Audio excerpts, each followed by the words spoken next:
Të nderuar shikues, përshëndetje, jeni me edicionin e lajmeve të orës 9. Kosova po shënon sot ditën e flamurit me aktivitete të shumta në të gjitha komunat e vendit.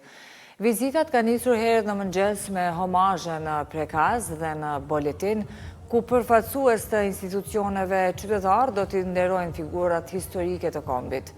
Ndërkohë, kryeqyteti është veshur kuqezi me flamuj, dekorime dhe aktivitete kulturore që kanë mbushur sheshet e Prishtinës.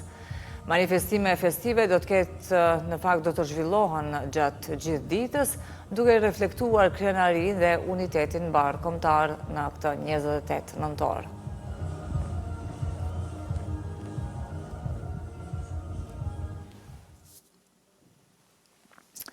Presidentja e vendit Vjosa Osmani përkujtoi 4 ngjarje që përbëjnë boshtin e krenarisë kombëtare. Ditën e flamurit, pavarësinë e Shqipërisë, lindjen e komandantit legjendar Adem Jashari dhe daljen e parë publike të UÇK-s.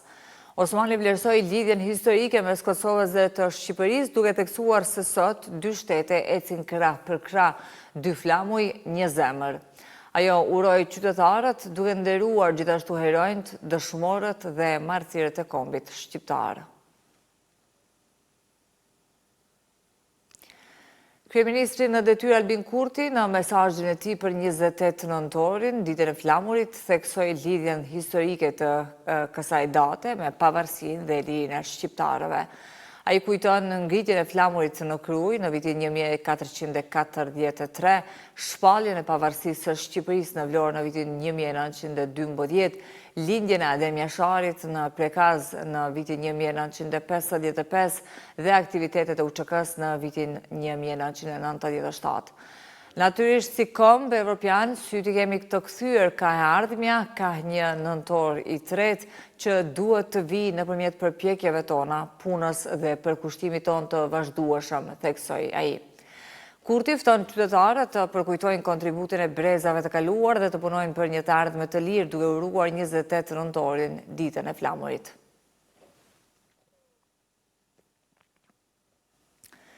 Në Shkodër është zhvilluar mbrëm sofra e pavarësisë, aktiviteti më i madh i organizuar ndonjëherë në qytet, që mblodhi mbi 200 të ftuar nga të gjitha trevat shqiptare.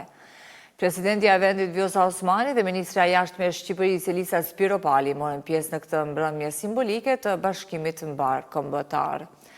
Kryetari i Bashkisë së Shkodrës Benet Beci theksoi lidhjen e hershme të qytetit me Kosovën, ndërsa presidentja Osmani vlerësoi rolin historik të Shkodrës për kombin. Ministrja Spiropali e quajti aktivitetin një urë bashkimi mes të dyja vendeve.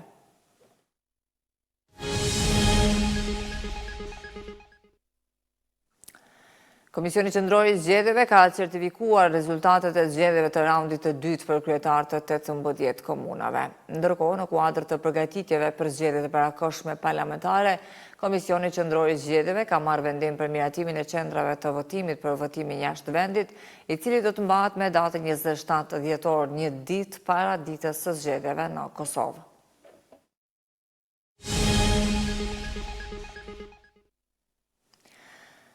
Pas mbajtjes së seancës, ndërmarrja komunale trafiku urban ka njoftuar se pezullimi i transportit publik në Prishtinë do të vazhdojë deri në transferimin e mjeteve buxhetore nga institucionet qendrore.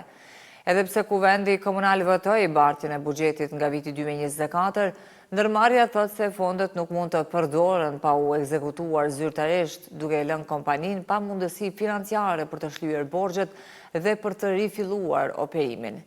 Punëtorët e trafikut urban ndërkohë vazhdojnë protestën e paralajmëruar derisa qytetarëve u premtohet se ditët e humbura të biletave mujore do të kompensohen.